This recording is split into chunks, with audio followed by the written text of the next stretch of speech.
지난 월요일부터 시작된 하반기맞이 특세는 우리 모두에게 은혜였고 축복이었습니다.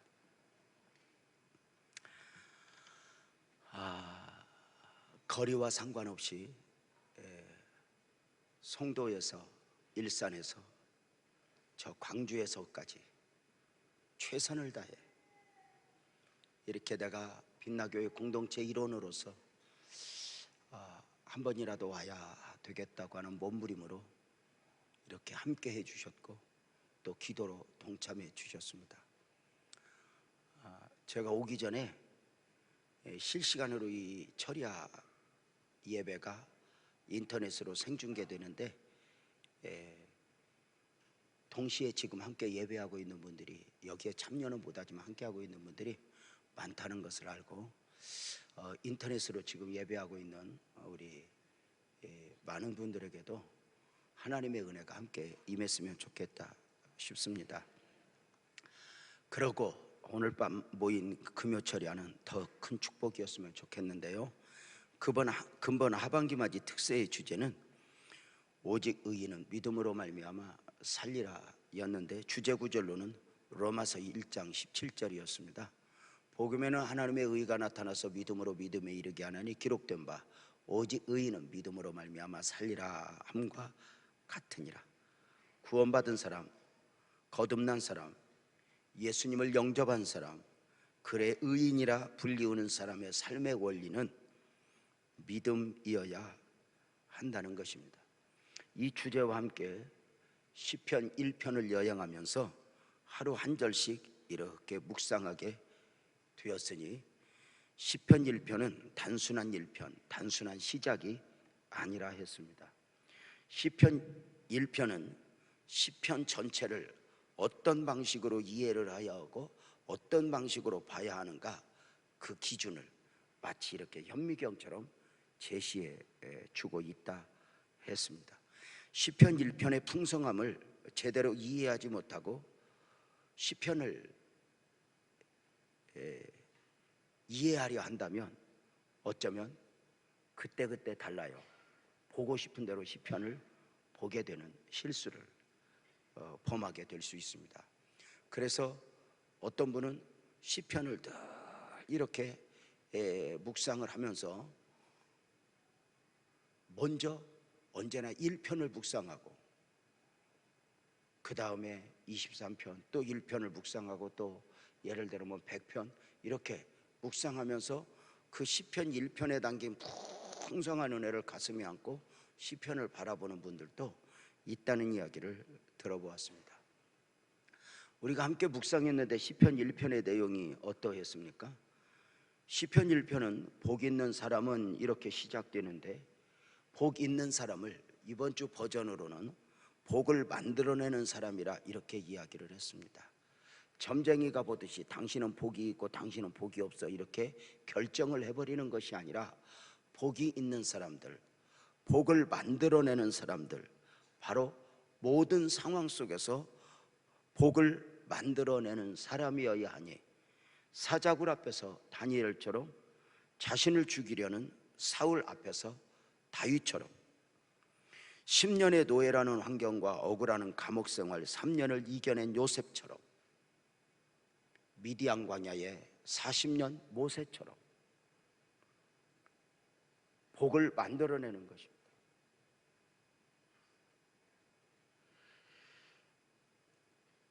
하나님이 허락하신 환경, 하나님이 허락하신 관계 안에서 힘들면 힘들다고, 억울하면 억울하다고 징징거리며 주저앉는 것이 아니라, 모든 상황 가운데서 하나님의 원하심을 묵상하고 복을 만들어내는 것이니, 복을 만들어내는 원리가 무엇이었습니까?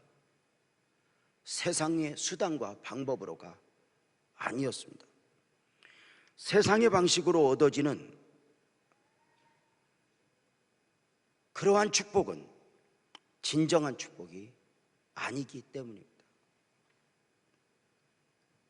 사람이 만든 은혜는 은혜가 아닙니다. 그렇게 복을 만들어내는 원리를 1절에서 3절까지 여러 가지 방법으로 소개하고 있으니, 복 있는 사람은 악인의 꾀를 따르지 아니하며 했으니 삶의 방식의 문제였습니다. 하나님이 없는 것처럼 살아가는 것이 아니라 하나님이 계신 것처럼 살아가는 것 말입니다. 중요한 결정을 내릴 때, 선택을 할 때 나는 하나님을 의식하는가? 다윗이 사울 앞에서 하나님의 존재를 끊임없이 인정해야 했습니다.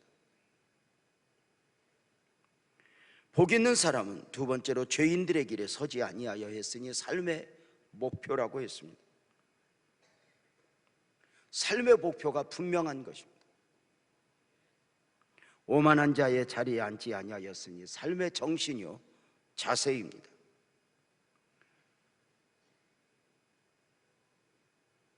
내 삶의 주인은, 내 인생의 주인은 주님이요 내가 사는 것은 내가 사는 것이 아니요 내 안에 예수께서 사신 것이라 고백하며 사는 사람들 말입니다.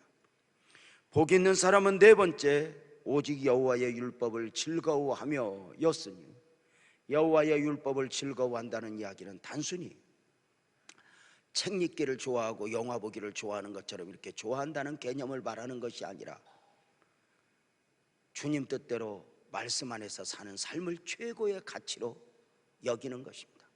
세상은 세상의 방식대로 살아갈 때 말씀 안에서의 삶을 최고의 가치로 여기니, 마치 시편 84편 10절에서 시편 기자가 고백하는 것처럼 주의 궁정에서 한 날이 다른 곳에서 첫날보다 나은즉 악인의 장막의 거함보다 내 하나님 문지기로 있는 것이 좋사오니, 선택한 거죠.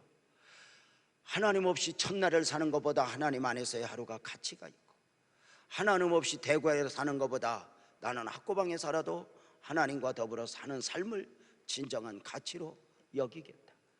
성경에 많은 분들이 그러했지만 모세는 바로의 공주의 아들이라 칭함을 거절했으니 하나님의 백성과 함께 고난받기를 애굽의 금은보화로 누리는 영화보다 더 좋아하기로 선택했으니 많은 것을 내려놓았다, 이렇게 말씀을 드렸습니다. 그리 말씀을 드리는 과정 중에 기독교의 진짜 간증은, 그리스도인의 진짜 간증은 얼마나 많은 것을 이루었는가, 얼마나 많은 것을 소유했는가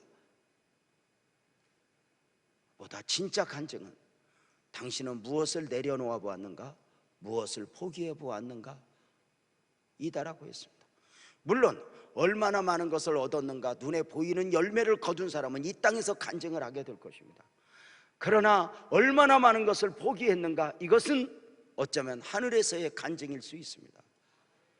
내가 이 땅에서 다른 사람보다 빛깔나게 많은 걸 이루진 못했지만 이름 없이 빛 없이 작은 것도 크게 여기시고 큰 것도 작게 여기시는 하나님 앞에 가서 너는 무엇을 얼마나 내려놓았구나, 네가 얼마든지 네 기득권을 주장할 수 있었는데, 교회에서 네가 목소리를 높일 수 있었는데 네가 너를 내려놓았구나.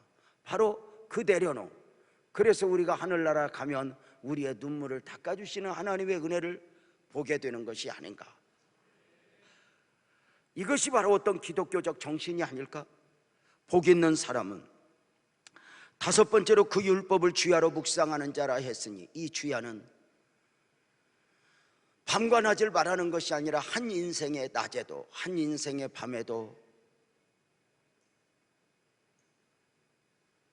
묵상하는 자, 그 율법을, 그 말씀을 묵상하는 자이지, 그 말씀을 강조하면서 제가 드렸던 말씀 중에 그리스도인이 모든 사건 속에서 하나님이 묵상되어진다, 이것은 축복이라고 했습니다. 생각나는 거 말고 가슴에서 묵상되어지는 거 말입니다. 머릿속에서의 생각은요, 마음은 원이로도 육신은 약하도다입니다. 절대로 세상의 방식을 내 머리로 계산으로는 이겨낼 수가 없습니다. 9번째 이겨냈다가 10번째 쓰러집니다. 그러나 마음에서 묵상되는 사람은 9번째 쓰러졌다가 나중 10번째 이겨내는 것입니다. 마음에 묵상되어진다. 어느 날 우리가 이렇게 고난 중에 예수님의 십자가가 묵상되어지지 않고, 예수님의 십자가가 묵상되어지지 않으면 뭐가 묵상되어지죠? 억울한 게 묵상되어지고 한이 묵상되어지는 거예요. 내가 이렇게 늙으면 어떡하지? 이런 걱정 앞에서 말입니다. 우리가 병원에 입원할 때 어쩌면 말도 안 되는 거거든. 수술하고 나와서 아이고 내가 아무리 아파도 예수님의 십자가보다 더 아팠겠어. 사실은 이게 무슨 뭐 계산된 말은 아니, 이게 말도 안 되는 말인데 그렇게 묵상되어지는 것 자체가 얼마나 큰 은혜이고 축복인가 말입니다. 여섯 번째로 복이 있는 사람은 시냇가에 심겨져 철을 따라 열매를 맺는 사람이라 했으니, 시냇가에 심겨진 나무, 옮겨 심겨졌어요. 원래 있는 나무가 아니에요. 옮겨져 있어요. 죄에서 생명으로, 은혜로 이렇게 우리는 다 죄와 사망에 갇혀 있던 사람들인데 그렇게 옮겨 심겨졌어요. 고인물에 심겨진 것이 아니라 흐르는 시냇가에 심겨졌어요. 그래서 우리 그리스도인은 날마다의 은혜로 산다.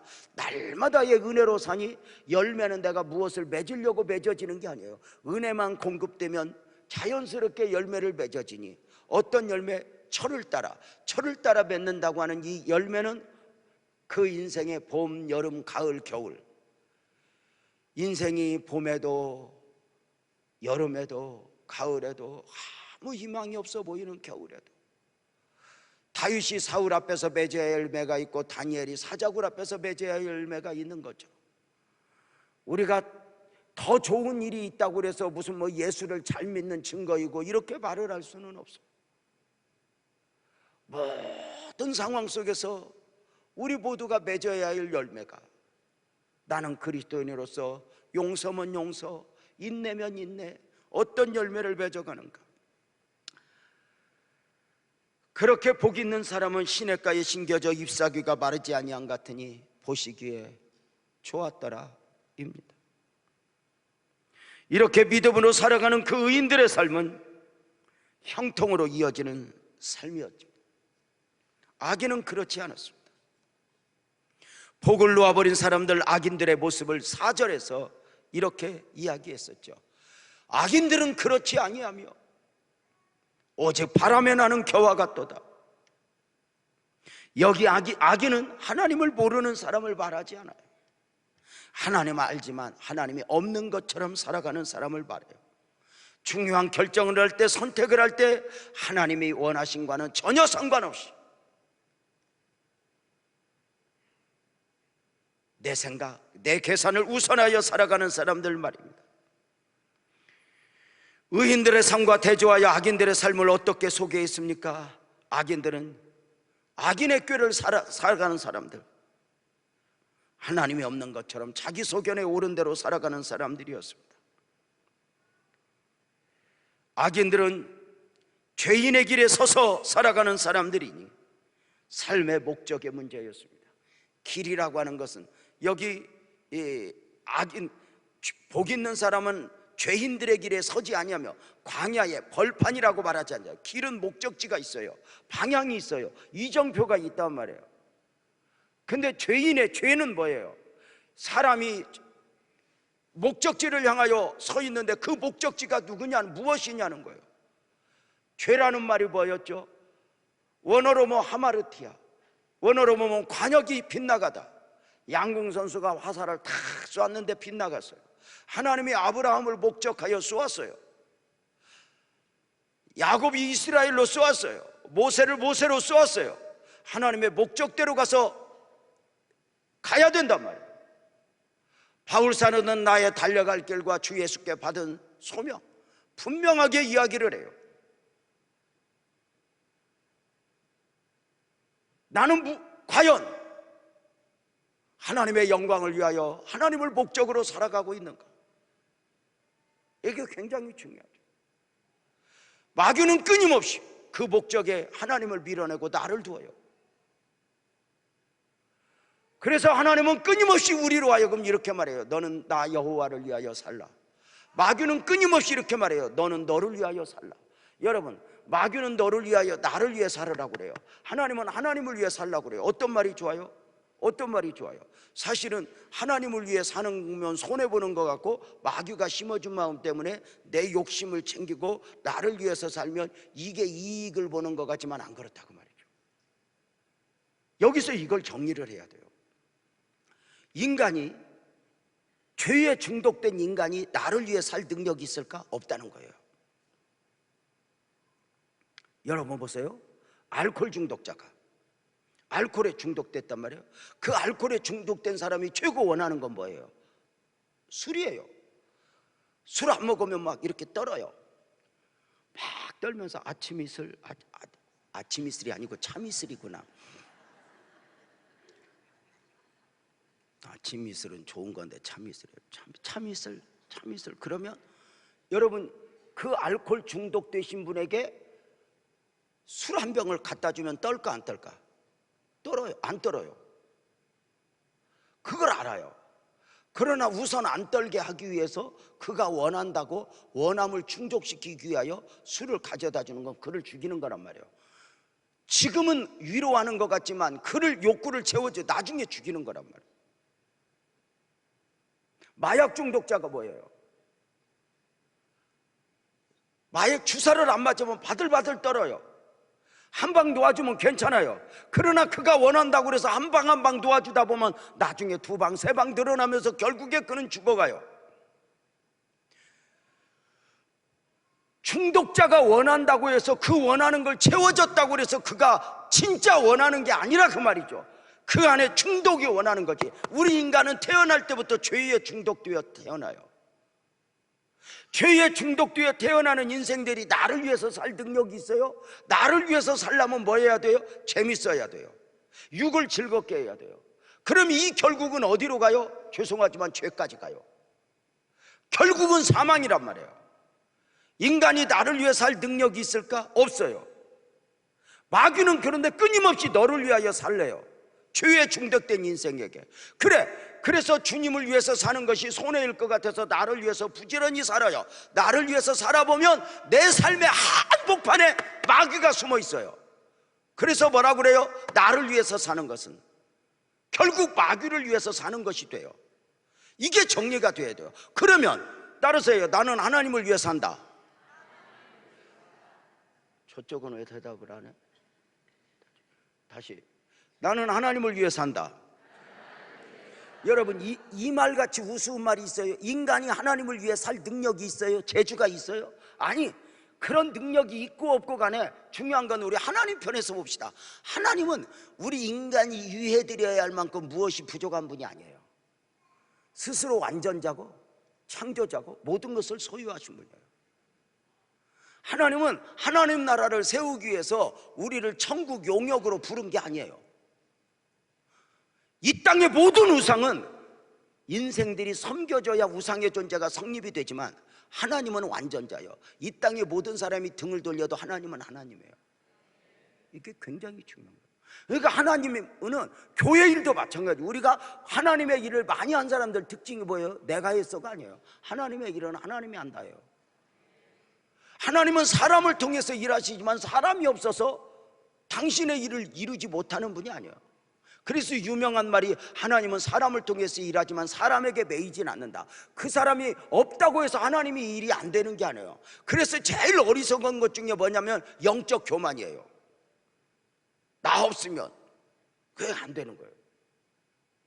나 없으면 그러면 안 돼요.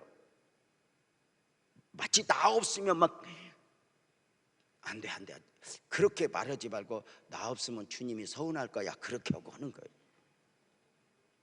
여러분, 굉장히 중요한 그 하나님은 위할 필요가 없어요. 근데 마치 하나님은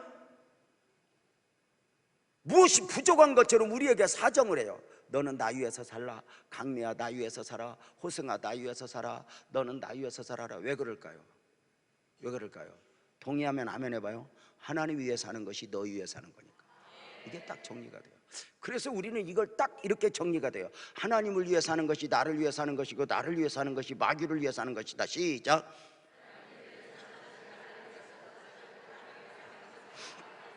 이 짧은 것도 틀린 사람 한번 손 들어봐. 솔직히. 자, 이강미 권사님 한번 해봐. 일어나서. 하나님을 일어나서 해봐. 일어났다 앉았다 해야 살도 빠지지. 자, 해봐요. 시작. 자, 아줌마들 특징이 뭘 틀리면 중간에 모르면 웃음으로 떼워서 아는 척 그런다. 하나님을 위해 사는 것이 나를 위해 사는 것이고, 나를 위해 사는 것이 하나님을 위해 사는 것, 이게 정리가 돼야 돼요. 그래서 때로는 어떤 하나님을 위해서 중요한 결정을 내릴 때 마귀가 너 손해본다, 너 이거 힘들면 어떡할래 하는데 결국 나를 넘어뜨리는 요인이 돼요. 근데 우리가 주님을 위해 살아요. 아이고, 주님밖에 없어, 주님의 은혜밖에 없어. 주님을 위해서 엄청 희생한 것처럼 10년 20년 살다 보면 돌이켜보면 내가 수고한 거, 나와 세상은 간 곳 없고 은혜만 남아. 이게 굉장히 정리가, 이게 아주 분명하게 이 사고가 정리가 돼요. 이게 딱 정리가 되면 욕심을 낼 필요도 없고 억울할 필요도 없고 징징거릴 필요도 없고, 이게 굉장히 중요한 거죠. 하나님을 위해 사는 것이 나를 위해 사는 것이고, 나를 위해 사는 것이 마귀를 위해 사는 것이다. 이게 우리 황정복 목사님 한번 해보셔요. 틀리면 좋겠다. 흉보게. 하나님을 위해 사는 것이, 시작.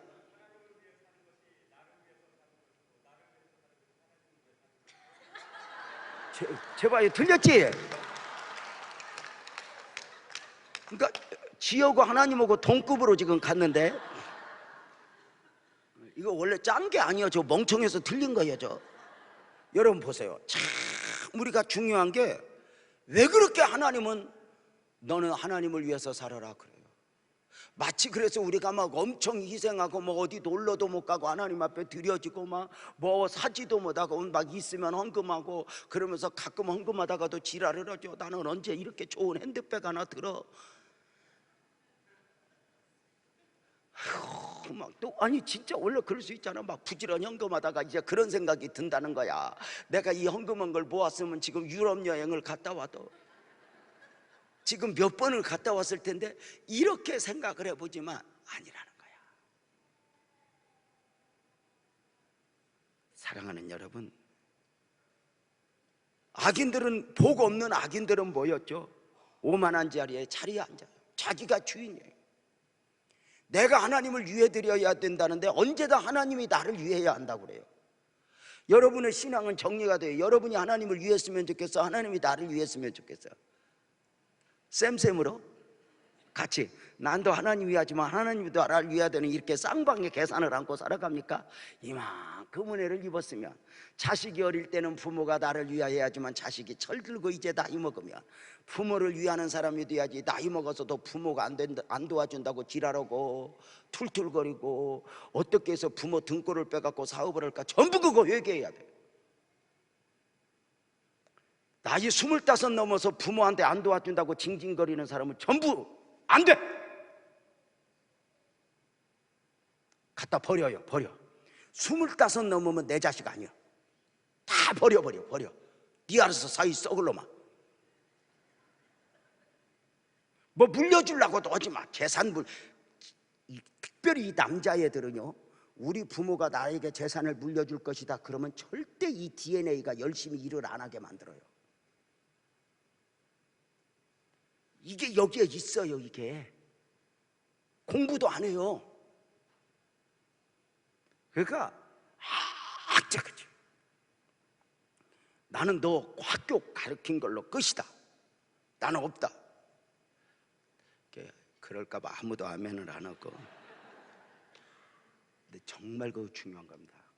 부모가 자식 주고 자식한테 대접받는 부모 있는 줄 알아요? 더 안 줘서 난리지. 차라리요, 줄 것 없는 자식은요 고마워해요.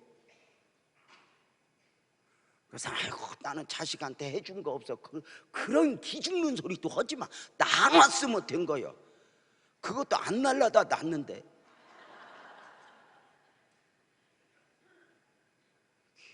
아자 힘내고 쫄지도 말고 사는 거지 뭐. 기가 죽어. 악인들은 여호와의 율법을 즐거워하지 않아요. 하나님 말씀대로 사는 걸 늘 힘들어요. 나는 언제 이러고 살아요. 이게 기쁨이고 이게 가치여야 되거든요. 사람이 돈을 어디다 써요? 내가 어디에 가치를 두는가에 돈을 쓰는 거거든요. 이게 중요하잖아요. 그래서 이런 악인들은 여호와의 율법을 주야로 묵상하지 않아요. 하나님이 묵상되어지지 않아요. 내가 묵상되어져요. 내가 얼마나 힘든가만 우선해요. 억울하면 내가 얼마나 억울한 줄 알아요. 막 그래요. 악인들은 시냇가에 심겨져 있지 않고 세상에 심겨져 있어요. 주님 안에서 맺어지는 열매들은 관심이 없고 세상이 주는 열매, 세상이 원하는 열매를 추구하며 살아가요. 하나님의 은혜는 알지 못한 가운데 세상의 화려함, 세상이 주는 즐거움에 취해 살아가죠. 그래 악인들의 삶을 보면 그 잎사귀가 말라 비틀어져 있어요. 문제는 그 잎사귀가 말라 비틀어져 있다는 것을 영적으로 봐야 보인다는 거예요. 세상의 시각으로 보면 여전히 그 사람은 화려하고 대단해요. 세상이 부러워할 만한 것들은 다 갖고 있어요. 그런데 하나님 시각으로 보면 아닌 거예요. 은혜를 상실하여 뜨겁지도 차갑지도 않았던 라오디게아 교회를 향해서 계시록 3장 17절에 주님이 주셨던 말씀이 뭐예요? 너는 말하기를 나는 부자야, 부여하여 부족한 것이 없다. 나는 이렇게 대단해. 하지만 너는 너 공고한 것과 가련한 것과 가난한 것과 눈먼 것과 벌거벗은 것을 알지 못하는구나. 이건 보이지 않는 거예요. 이건 하나님의 시각으로 보는 거예요. 세상에 심겨지면 그 잎사귀가 말라 비틀어져 있어요. 왜요? 어느 날 우리는 주님을 만나노는 우리는 세상에서 오는 열매를 맺어야 할 사람이 아니란 말이에요. 여러분의 이파리는, 삶의 이파리는 세상에서 빛깔났으면 좋겠어? 주님 안에서? 주님 안에서란 말이에요.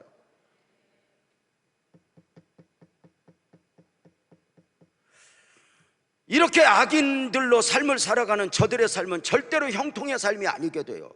불통이죠. 형통이라고 하는 용어를 제가 설명했죠.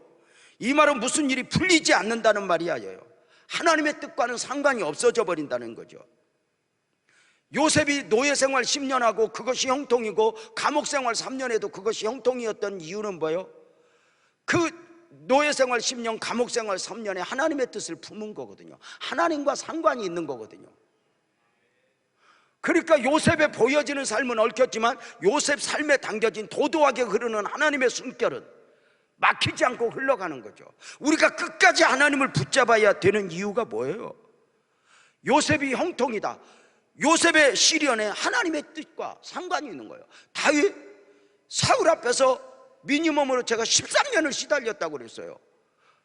다윗을 너 기름 부어 왕이다 했다고 그 다음 달에 왕이 된 게 아니라니까요. 13년을 기다렸단 말이에요. 그러면 사울이 13년을 죽이러 다녔어요. 그런데 그것이 가치가 있는 게 뭐예요? 내가 예수 믿으면서 하나님 믿고 이렇게 도망 다니면 뭐예요? 믿음 지키느라고 이겨먹어야 되는 게 아니라 그 말이죠. 그렇게 내려놓으면서 왕 중에 왕으로 거듭냈죠. 아무리 넉넉하고 아무리 많은 것을 소유했다 해도 하나님의 뜻이 담겨 있지 않으면 형통이 아니에요. 이들의 삶의 모습은 오직 바람에 나는 겨와 같도다. 이렇게 시편 기자는 외쳐요. 바람에 나는 겨와 같다? 이 말씀도 제가 목요일 새벽에 설명을 했어요. 영적 시각으로 보니 바람에 나는 겨와 같은 거예요. 인간적 시각으로 보면 그 사람은 처세술이 좋고 세상에서 사는 방식이 똑똑하고 뭔가 이렇게 있어요. 뭐 얼마나 머리가 팽팽 돌아가요. 제가 어제 우리 집사님 내외분 오셨네. 제가 신방 갔더니 다단계 스타였어요. 그분은 다단계가 뭔지 몰라? 막 다단계로 그냥 모든 걸 그 쏟고 살았고, 내가 보니까 막 높은 사람도 다 했어요. 거기에서 빠져나왔기에 이제 함께 부부도 하나가 되어가고, 그러면서 그 아내가 그걸 자리를 지켰더라고요. 그래서 내가 아내한테 노벨상 주라고 그랬어요. 여러분, 여자애들 꼭 기억해라. 그 집사님 내외가 초등학교 2학년 때 만나서 이렇게 결혼하고 살았대.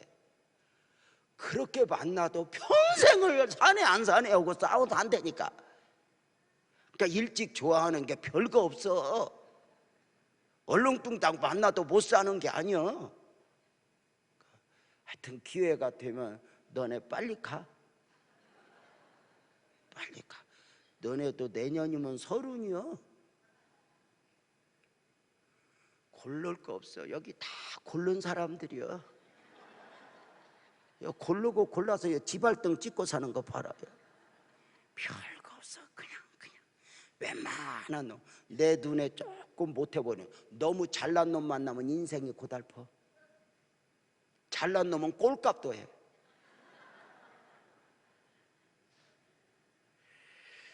지금 내가 그거 너 시집 걱정할 시간이 없어. 내가 오늘 설교를 얼른 마쳐야 돼.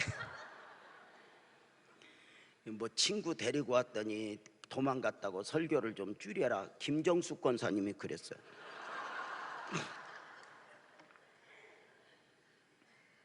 세상이 보기에는 처세술이 좋아요. 나도 좀 저렇게 살았으면. 그러나 여러분, 하나님의 눈으로 봐. 100년도 못 사는 인생들이, 내일도 모르는 인생들이 처세술이 좋은 것처럼 뭐 이렇게 살아야 된다, 저렇게 살아야 된다, 요란 떨어봐. 사람이 별거 없어. 뭐 이렇게 해봐, 저렇게 해봐, 이 약 먹어봐, 저 약 먹어봐. 그러면 하늘에 계신 자가 웃으시며 먹어봐라 100년도 못 사는 것들아. 여러분, 영혼의 시각으로 보면 바람에 나는 겨와가 떠다, 이렇게 말하는. 그래서 여러분, 우리 문만복 선교사님이 그랬어. 캄보디아에 가서 그렇게 하늘같이 대단하게 보였던 사람들이 2년 만에 다 없어져 버리더래. 다 이렇게 해야 됩니다, 저렇게 해야 됩니다 권면했던 분들 다 넘어지는 거예요.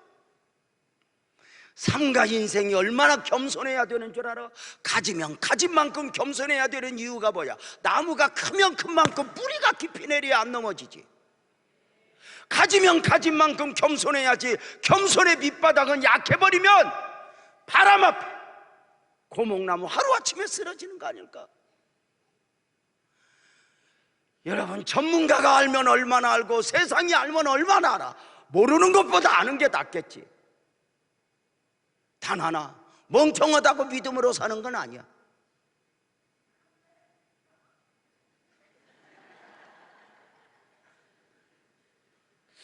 여러분 봐봐요. 참 중요한 게 뭐냐면 우리는 몰라, 견뎌, 인내. 바보같이 오늘 하루밖에 없는 것처럼 그렇게 내 스스로도 바보 같아. 막 다단계 한참 움직일 때 다단계가 복음이었어. 다단계 하는 사람들이 친구, 뭐 이런 형제, 뭐 친척 만나서 제일 먼저 하는 소리가 뭐야? 형님 왜 이렇게 사시오? 노후 준비 됐어? 애들 유학 보낼 돈 벌었어? 한 달에 얼마 보여? 다녀봤을 텐데 왜 대답을 안 해? 이렇게 기를 죽여. 그래서 내 삶을 초라하게 만들어. 내 삶이 1000만 원, 2000만 원 받아야 잘 살 것 같아도 아무 상관없어. 50만 원 받든 100만 원 받든 200만 원 받든 그 안에서 삶을 살면 살아내게 하나님이 하신다니까. 그리고 필요하면 막 돈도 주고 그러게 만들어.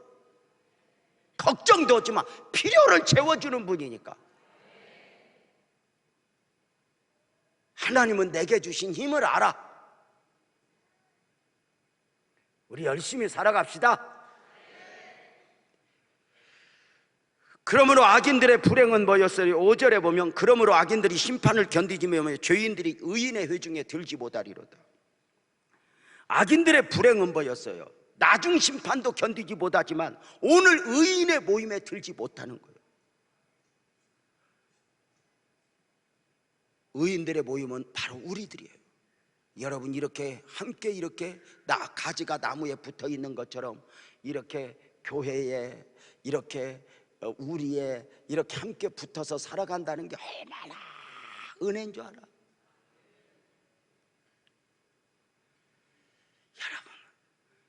교회는요 꼭 부부가 똑같아요. 부부가 뭐 좋아만 살아?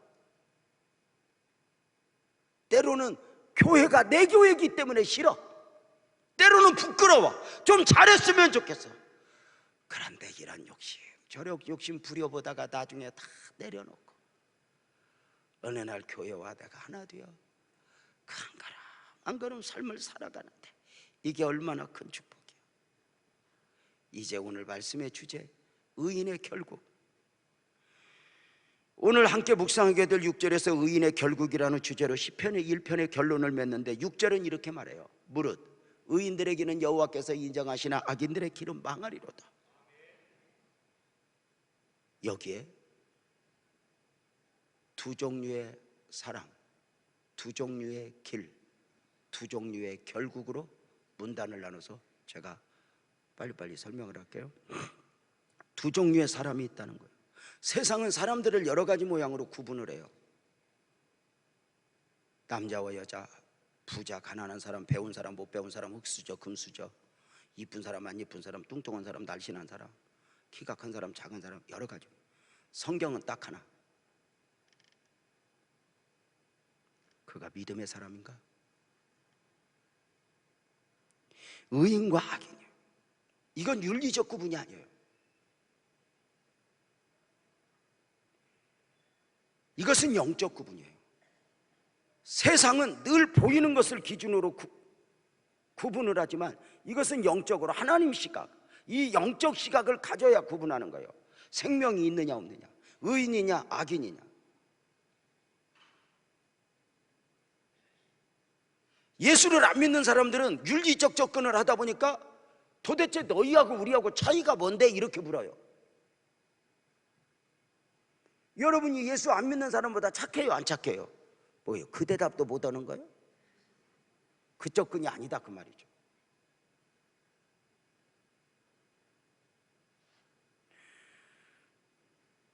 두 종류의 사람, 바로 의인이냐 악인이냐. 세상에 속한 사람들 중에가 아니에요. 하나님이 계신 것처럼 사는 사람, 하나님이 안 계신 것처럼 사는 사람. 두 종류의 사람 가운데 이렇게 의인 악인으로 구분을 해요.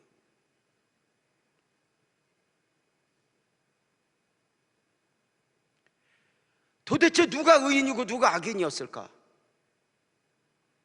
성경에 많은 예를 들을 수 있지만 대표적으로 악인은 죄 문제를 해결받지 못한 사람, 의인은 죄 문제를 해결받은 사람, 예수 믿는 사람 죄 문제를 해결받은 사람, 사망의 문제를 해결받은 사람, 복음을 모르는 악인들, 그들은 죄 문제를 해결받지 못한 사람. 대표적으로 누가복음 16장에 소개되는 부자와 나사로의 비유에서 우리는 부자의 경우, 나사로의 경우를 함께 살펴볼 수 있죠. 나사로는 천국에 갔어요. 부자는 지옥에 갔어요. 물어봅시다. 나사로가 왜 천국에 갔죠? 이렇게 말해요. 나사로가 왜 천국에 갔어? 착하니까? 아니요. 천국에 간 이유가 뭐예요? 그는 믿음의 사람이었다 이렇게 이야기해요. 믿음이 아니면 천국에 갈 수 없잖아요. 돈으로도 못 가요 하나님 나라, 어여뻐도 못 가요 하나님 나라, 뚱뚱해도 못 가요 하나님 나라, 철야를 10시에 해도 조는 그대요. 보세요. 다음부터는 8시로 설문조사를 한번 해보도록 하겠습니다. 뭐 안 되면 또 땡기고 뭐 그런 거지, 뭐 오전 11시까지 가도록. 자, 그러면 나사로가 믿음으로 천국에 갔다. 어떻게? 성경은 논리예요. 여러분, 우리가 성경을 접근할 때 아주 중요했어요. 교회 밖에서 보면 성경이 비논리지만 교회 안에서 보면 성경은 논리예요. 설명이 가능해야 돼요. 설명되지 못한 복음은 복음이 아니고 설명되지 못한 성경은 성경이 아니다 이렇게 이야기해요. 우리끼리는 설명이 가능해요. 논리적으로 무조건 믿어 이건 안 돼요. 설명이 돼야 돼요. 그러면 나사로가 나사로는 어떤 사람이었어요? 우리가 잘 아는 대로 나사로는 어떤 사람이었죠? 누가복음 16장 20절 21절에 보면 나사로라 이름하는 한 거지가 헌데 투성이로 그의 부잣집 대문 앞에 버려졌다고 그랬어요. 21절 그 부자의 상에서 떨어지는 것으로 배불리려 하며 심지어 개들이 와서 그 헌데를 핥더라. 정말 개하고나 돌아야 하는 처절한 인생이었죠. 버려진 인생, 가난한 인생, 버려진 음식으로 허기진 배를 채워야 됐죠. 근데 그가 천국 갔대요. 왜요? 믿음의 사람이었으니까. 믿음의 사람임을 어떻게 알아요? 누가복음 16장 22절에 보면 이에 그 거지가 죽어 천사들에게 받들려 아브라함 품에 들어가고, 부자고가 아니라 틀린 거예요. 부자도 죽어 장사되며. 오늘 방송실이 지금 상가 전국에 이 급식 하시는 아주머니들과 함께 파업 중인 것 같은 느낌 드는데, 이게 방송실에서 틀린 게 아니에요. 내가 타이프를 쳐서 넘겨주는데 내가 이렇게 한 글자씩 틀리면 넣어주면 쥐들이 좀 수정을 해야 되잖아. 근데 틀리든지 말든지 그냥 내는 거예요.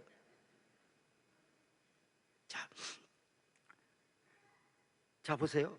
자, 그 거지 가지고 아브라함 품에 안겼다. 신기하죠? 잘 보세요. 성경은 의미 없는 게 없어요. 하늘나라에는 다윗도 있고 모세도 있고 히스기야도 있고 노아도 있고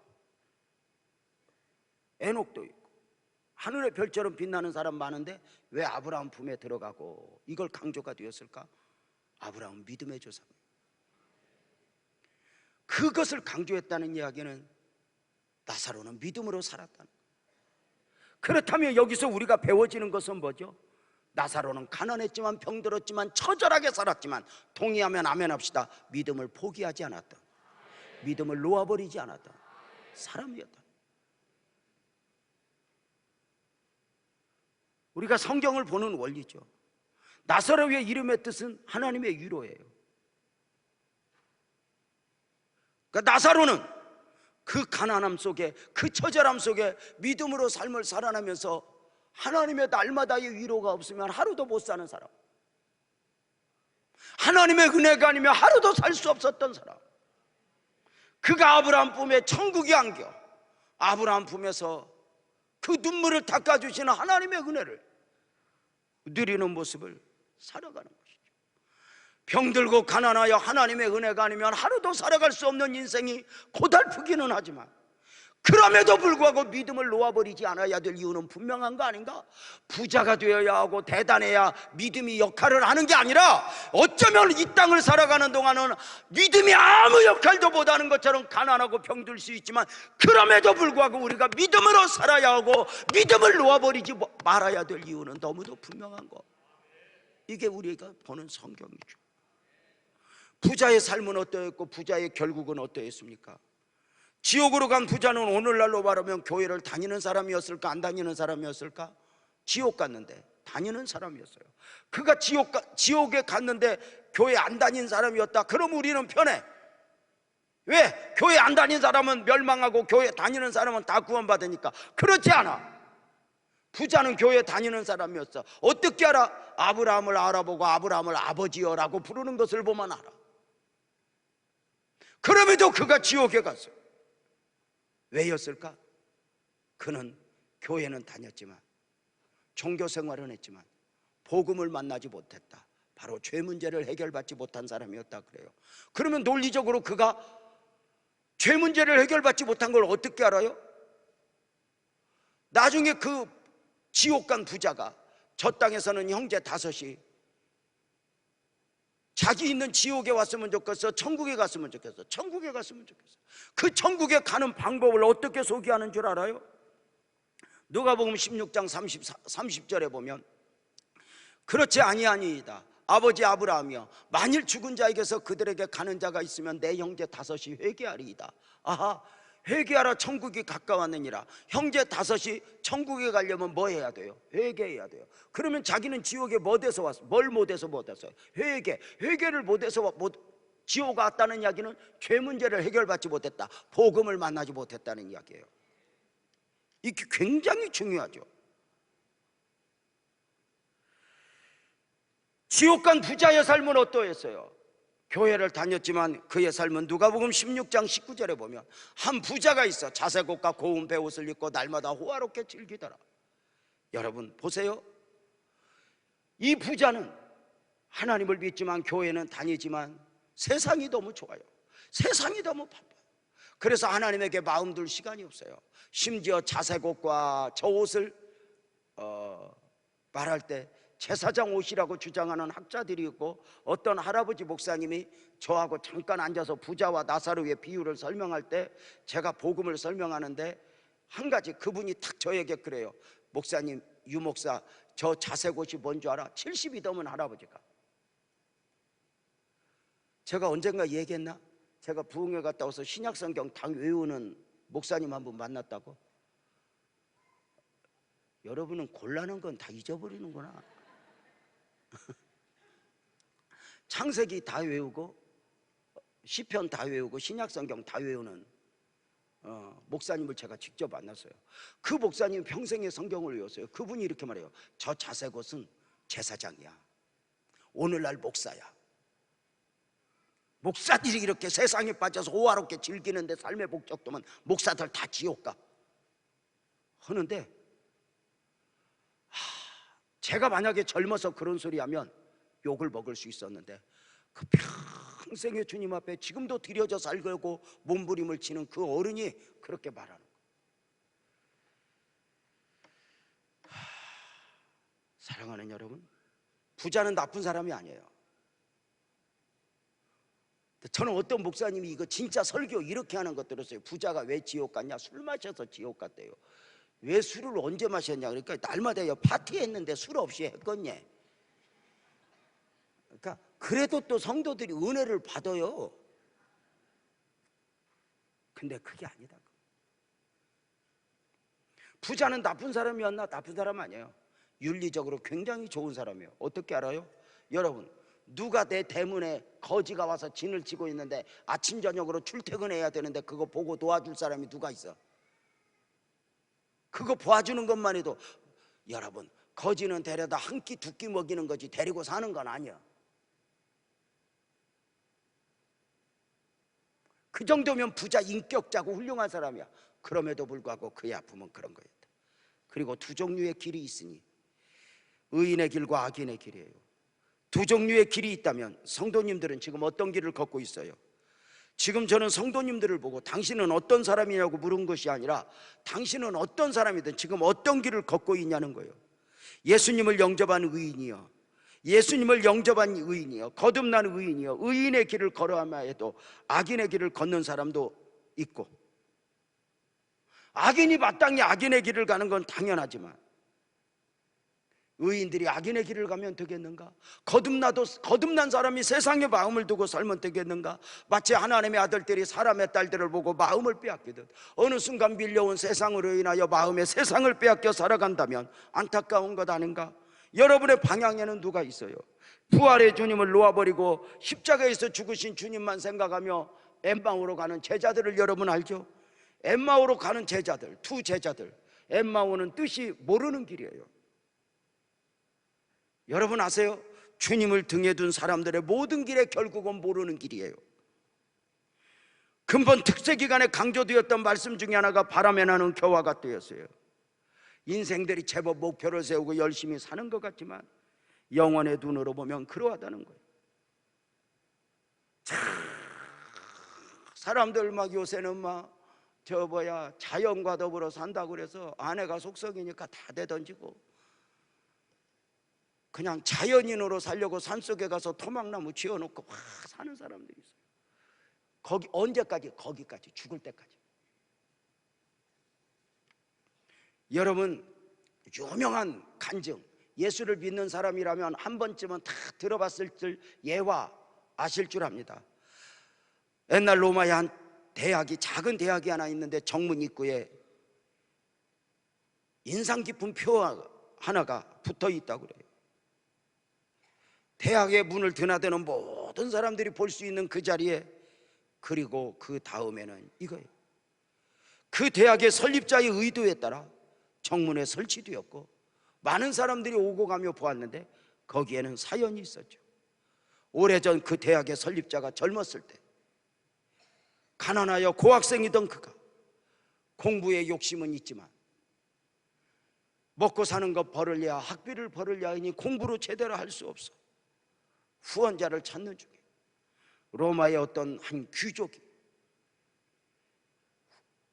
후세대를 양성하며 학비를 대준다는 소리를 듣고 찾아가요. 무릎을 꿇고 저를 도와주십시오. 저는 법률 공부를 하고 싶고 당신이 나에게 학비를 대주면 내가 법률가가 되어서 사회에 기여를 하겠습니다. 그랬더니 이 귀족이 그러냐고. 그저 씨름도 하지 않았는데 그 소리 듣고 탁, 우리로 말하면 4년 장학금을 줘요. 너무 좋아서 감사합니다. 그리고 딱 들고 나가는데 다시 불러요. 그 귀족이. 젊은이 이리 오소. 그 돈을 가지고 가서 제일 먼저 무엇을 하실 건가? 이번 학기부터 다시 등록을 해서 공부를 해야죠. 귀족이 다시 물어요. 그 다음에는요, 열심히 공부해서 대학을 졸업할 것입니다. 그 다음에는요, 시험에 합격하여 제 꿈이던 훌륭한 법률가가 되겠습니다. 그리고 그 다음에는 저와 같이 어려운 환경에서 공부하는 사람들을 후원하고 그 밖에 많은 불행하는 사람들을 도울 것입니다. 그리고 그 다음에는요, 좀 더 돈이 축적되고 나이가 들면 더 많은 사람들을 돕기 위해 본격적으로 사회사업을 시작할 것입니다. 그래서 나는 당신처럼 살기를 원합니다. 그리고 또 귀족이 물어요. 그 다음에는요, 그리고 그 다음에는요, 늙겠지요. 그리고 그 다음에는요, 죽겠지요. 그리고 그 다음에는요, 글쎄요, 귀족은 호통을 쳐요. 당신은 내가 도와줄 가치가 없다고. 실컷해야 죽기 위해서 지금 나에게 도움을 받으러 왔냐고. 그 다음을 모르면 당신 내가 이거 도와준 거 아무 의미 없어진다. 호통을 치고 그는 돈을 쥐어보내요. 이 젊은이가 돈을 들고 나오면서 두렵고 떨림으로 쓸 수가 없어요. 그 다음이 뭘까? 그 다음이 뭘까? 그리고 그 다음에는 결국 그 가운데 길이요 진리요 생명이신 주님을 만나요. 그리고 그는 그 주님 붙들고 그의 꿈대로 성공하여 대학을 설립하고 오고 가는 사람들이 보는 그 정문 그 곁에 표, 그리고 그 다음에는 이걸 써놨다는 얘기. 사랑하는 성도님들은 도대체 계획을 세우면 어디까지 세우십니까? 그 다음은 어디입니까? 그 다음 여러분의 계획에 영원히 있습니까? 세상에서의 계획은, 그 정도의 계획은 예수 모르는 사람도 세웁니다.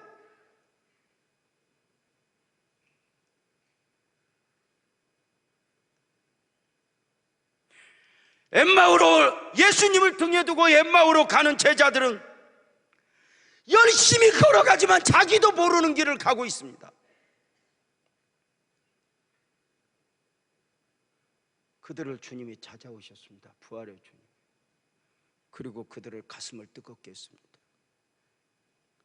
곧 주님임을 알았던 그는 다시 예루살렘으로 걸음을 향하여 주님 앞에 가니 그 주님은 길이요 진리요 생명이었습니다. 아멘 합시다. 주님 안에 길이 있습니다. 주님 안에 진리가 담겨 있습니다. 주님 안에 영원히 담겨 있습니다. 우리가 주님을 믿고 이렇게 살아간다는 게 작은 것이 아닙니다. 엄청난 것입니다. 예수를 믿었다, 이건 엄청난 것입니다. 세상이 끝까지 우리를 우습게 알겠지만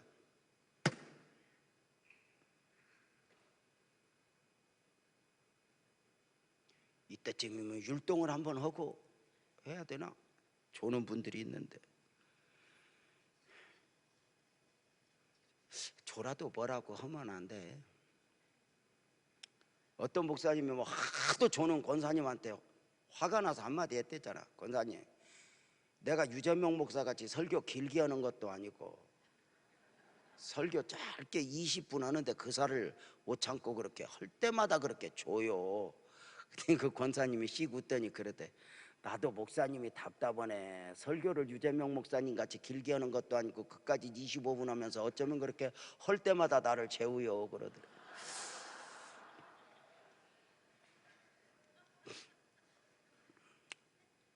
두 종류의 삶의 결국 6절은 이렇게 말하네요. 의인들의 길은 여호와께서 인정하신 악인들의 길은 망하리로다. 의인들의 결국 여호와께서 인정하시나. 여러분, 우리 모두는 세상이 아니라 아멘합시다. 사람이 아니라 아멘합시다. 누가 아니라 아멘합시다. 하나님으로부터 인정받아야 됩니다. 여러분, 내가 아무리 잘 믿었다고 큰 소리 쳐도 주님이 인정하지 않으니까 아니었습니다. 대저 의인의 길은 여호와께서 인정하시나. 여호와께서 인정하시나. 여호와께서 인정하시나. 여러분, 우리는 여기서 이제 하반기를 살아가면서 우리가 방향을 좀 정리를 해야 될 게 있어요. 나는 누구에게 인정받기를 원하나? 크게 하면 합시다. 나는 여호와 보시기에 존귀한 자라. 여러분, 하반기 달려가면서 누가 나를 오해할 수 있고 또 누가, 여러분 참 진짜 믿음 좋은 사람들 백날 말해도요, 자존심이 모가지까지 차갖고 사람 의식하는 사람은 그 믿음 없는 겁니다. 겸손해야 됩니다. 여러분, 우리가 얼마나 하나님 앞에 인정, 사람은 좀 누가 뭐라 그래도 하나님이 나 인정해 주시면, 여러분 사람은 좀 못났어도 누가 하나님이 인정해 주면 얼마나 좋아. 전부 못생겨갖고 그래도 좀 그게 어때? 내가 언젠가 간증했지. 내 제자 중에 한 명, 내가 성경 공부 바이블 스터디 성경 공부 쫙 우리 아내도 내가 성경 공부 가르칠 때 나한테 배우던 여자예요. 근데 속아갖고 나하고 결혼한 거야. 내가 속았지. 그때 나는 저렇게 좋을 줄 몰랐지. 근데 우리 아내가 인정을 해요. 제가 얼마나 가르치는데 부교역자 때 미쳤냐면 반을 여러 개 만들어서 밤 12시까지 가르쳐요. 근데 몇 명이 늦게 퇴근해서 못 온다는 거예요. 그래갖고 내가 새벽반을 만들었어. 그 새벽반을 만들어서 이제 성경 공부를 가르치는 거야. 그 중에 공부 배운 게 김여신이 새벽반에 와서 하는 것도 아니고 와서 졸아. 집에서 자다가 앉아서 졸고 버스 타고 출근하면서 졸고 거의 그런 스타일이었지. 그래도 그 극상 그때 공부할 때 진이라는 자매가 있었어. 키보드 치는 자매야. 그 옛날에 키보드를 2단으로 놓고 춤을 추면서 내가 음치인데 나를 다 맞춰줘. 아니 그 정도로 잘 춰. 춤을 춰. 근데 놀라운 건 이 자매는 피아노를 배운 일이 없어. 근데 들으면 쳐. 근데 얼굴이 조금 안 예뻐. 그 자매가 조금만 괜찮았으면 어쩌면 내 섹시될 가능성이 있어. 근데 이건 재밌게 하려고 그런 거지 오해하면 안 돼. 각자 주관적인 거니까. 한 번은 그렇게 성경 공부하다가 하나님의 창조 보시기에 좋았더라 공부하다가 그날따라 분위기가 영 다운돼서 분위기를 어떻게 업시킨다고 한마디 농담하다 내 실수를 했어. 진이야. 그랬더니 네? 그래서 하나님이 보시기에 좋았더라 다 잘 만들었는데 넌 어쩌다 이렇게 만들어졌냐. 근데 진짜 실수한 거야. 나는 그 자매가, 나도 말하면서 그런 거 있잖아요. 이거 실수인데 하는 거 있잖아요. 만약에 그 자매가 상처받고 울었으면 평생에 내 가슴에 맺혔을 거예요. 그 자매가 지금도 고마운 게 뭔 줄 알아? 손을 툭 치더니 어허이 하나님의 작품을 함부로 판단하면 죄지. 제가요 그 자매가 얼마나 고맙고 귀하게 보이는지 여러분 알아? 누가 말한다고 기죽고 세상이 좀 인정 안 하면 어때? 하나님 앞에서 내 자신이 좀 확신하면. 여러분 그런 이야기 알잖아. 여러분 오케스트라 이야기. 어떤 사람이 세종문화회관에 저 친구 초청을 했어. 그날이 뭐냐면 자기 친구가 오케스트라 단원이 됐는데 초대를 받은 거야. 세종문화회관에서 낮에 가족 친구 초청해서 공연하고 저녁부터는 이제 오리지널 티켓 판매가 이제 되는 가운데 이렇게 친구가 오케스트라 120명 중에 한 명 단원이 됐다고 그래서 야 음대 졸업한 친구 잘했다 축하하려고 갈 사람도 없으니까 내가 가야지 그러고 꽃다발을 들고 가서 시험 들었어. 120명 단원이 막 장당당당 장당당당 막 하는데 시험 들은 게 자기 친구는 심벌지를 치고 있는 거예요. 이렇게. 그러니까 그거 음악을 잘 모르니까 이 심벌지 치는 거에 시험 들었어. 보니까 왜냐면 바이올린도 바쁘고 첼로도 바쁘고 나팔도 바쁜데 심벌지는 가끔 한 번씩 짱 보니까 어떤 곡은 또 안 쳐. 여러분 우리도 오케스트라 연주할 때 봐봐. 심벌지 치던 사람은 심부름하고 어떤 건 악보 넘겨주고 있어. 자기가 시험 들었어. 그러니까 친구니까 아이고 저 새끼 저지덜라고 음대 졸업했냐고. 저건 고등학교만 졸업해도 저거 치겠구만. 아유 저 자식 막 그래갖고 막 투덜댔어요. 연주회 바치고 막 꽃다발을 주고 막 축하하는데 워낙 친한 친구니까 바빠서 못 왔다가 야 이 새끼야 나 너 때문에 쪽팔려 죽겠다. 그러니까 왜 그러냐 그러니까 야 임마 심벌지가 뭐냐. 그게 심벌지가 너 그거 고등학교만 졸업해도 그것도 심벌지가 어때서 임마. 그러니까 야 너는 어떤 곡은 너 안 치더라. 너 없어도 되는 거 같아. 1분에 한 번씩 쫙 이게 뭐냐. 바이올린 바쁜 거 못 봤어. 첼로 바쁜 거 못 봤어. 그러니까 그러면 기죽어야 되는데 그 심벌지 치는 친구가 치고 있더니 까불지 말래. 내가 얼마나 비싼 사람인 줄 아냐 이 새끼야. 그래서 뭐가 비싸냐니까 너 바이올린 첼로 저렇게 바빠도 나하고 일당 똑같아. 저 바이올린 봐봐. 일당 받으려고 100원 200원 300원 400원 500원.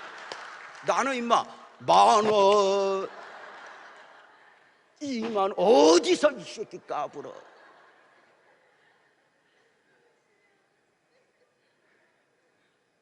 사람이 여유지. 내가 박신봉 보고 아이고 다리도 짧은 게 왜 그렇게 사진을 찍으려고 그러니까 목사님 내가 이렇게 크는데 얼마나 죽을 힘을 다해서 걷는데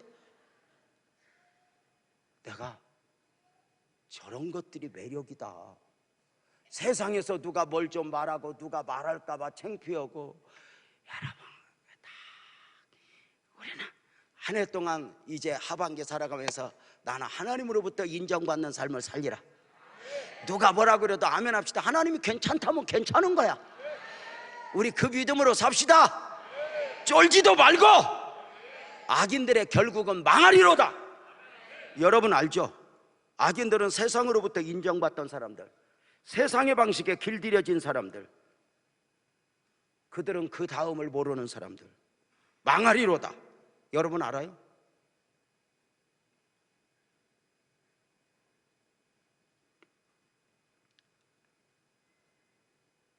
성경은 가난하다고 해서 병들었다고 해서 망하다고 하지 않아요. 욥 보고 망했다고 하지 않았어요. 성경에서 망했다는 건 영적 사망이에요.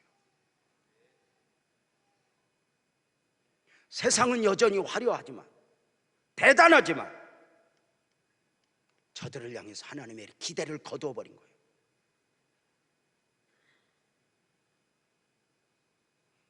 진짜는 영적 시각이잖아요.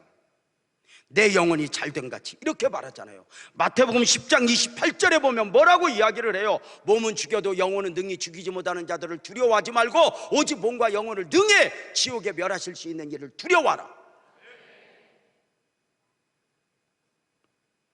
하반기를 맞은 우리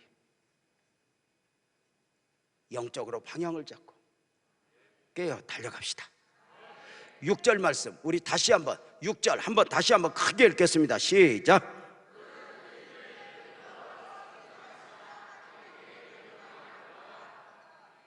우리 모두 여호와께서 인정하시나 하나님으로부터 인정받는 삶을 살아갑시다. 더 크게 아멘. 세상으로부터 화려하고 대단하고 다 의미 없어요. 물론 지금도 끊임없이 저도 싸우고 있지만 누가 알아주는 거, 유명한 거 다 소용없어요. 결국은 주님이에요.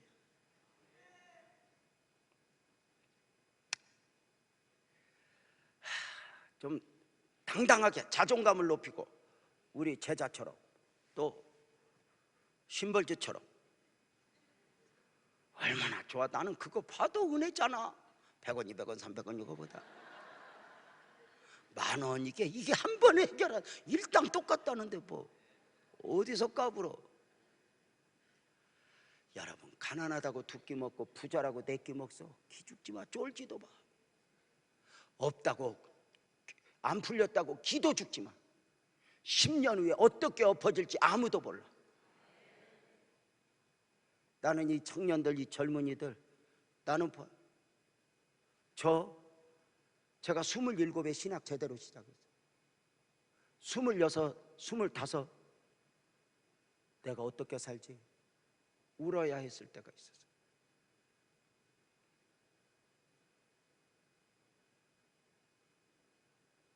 부모 없이 울던 소년 안에 지금의 제가 담겨 있는 거 몰랐어요.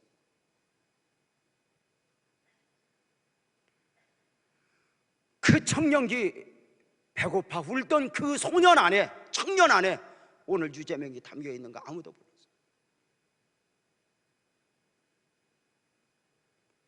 저는 이렇게 대단한 사람 되려고 살았던 게 아니에요. 어느 날 주님이 좋고, 주님이 위해서 산다는 것 자체도 웃기고, 내가 주님 안에 이렇게 머물러 가다 보니 하나님의 은혜를 누리고 있고, 앞으로도 저는 뭐 유명하고 대단하고 박수 쳐주고, 물론 누군가가 뭐라고 하는 것보다 칭찬이 좋지. 그게 사람 마음이지 무슨 그런 소리를 일부러 싫어할 필요는 없어. 유재명 목사님 잘생겼나? 근데 아니요, 나 쫓아다니면서 못생겼어. 이럴 필요는 없잖아. 그냥 지 눈이 안경이니 그런가 보다 그러고 내가 좋아하면 되지. 그러나 사람이 아니라 집도 마찬가지야. 젊은이들 꼭 기억해라. 남보기 좋은 신랑은 아무짝에 쓸모없다. 키가 좀 작으면 어때? 우리 아내도 뭐 고등학교 때부터 1m 80을 기도했대. 1m 80 이상을 기도했대. 응답되지 않는 기도를 왜 하냐고. 근데 여러분, 응답이 됐잖아. 지금 내가 얼마나 커? 3m가 넘지 여기.